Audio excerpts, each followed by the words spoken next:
Great, David. Well, it's been great here at Deloitte's function this morning to hear you talking, and I think it was very interesting to hear your perceptions about the mining industry coming from somebody outside of the mining industry in the Army. What are the things that you observe about the mining industry coming as somebody that spent their life in the armed forces? Well, if I start with the Army and make this comment, no one loves the Army more than me.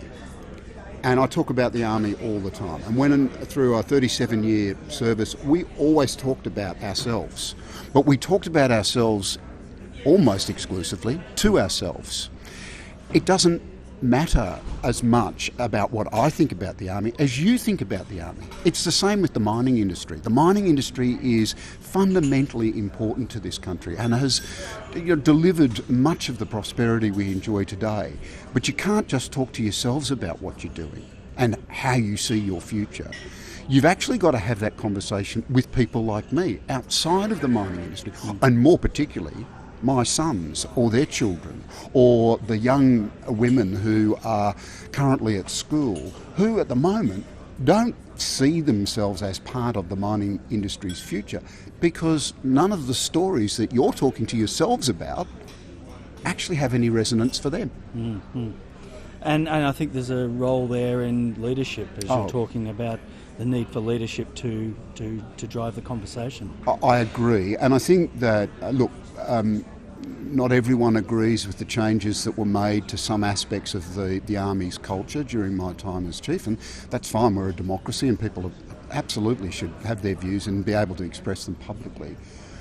But I think the real change happened when we started to have a very open conversation with you, the citizens that we are charged to actually protect under our Constitution, to talk about how we were tackling some of our issues. Having a leader like me, but certainly not exclusively, talk about these things to the public through press or through public forums, change the whole dynamic. Once you start to air your issues, there's no going back. There's no putting the lid back on Pandora's box. It doesn't work like that. I, as someone not connected with the mining industry, could only be bold enough to make the observation that if you want to tackle some of these big issues, and there are a number that we heard this morning, you've got to do it not just within your own sector, you've got to do it with people like me. Because we have a view too. We are shaping your industry. Me, in an infinitesimally small way, but we are shaping your industry. We are players in the bigger picture as well.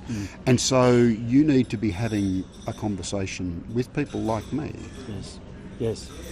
Great. Thank you very much. No, my pleasure. That's been very insightful. Thank you very much. Thank you. Okay.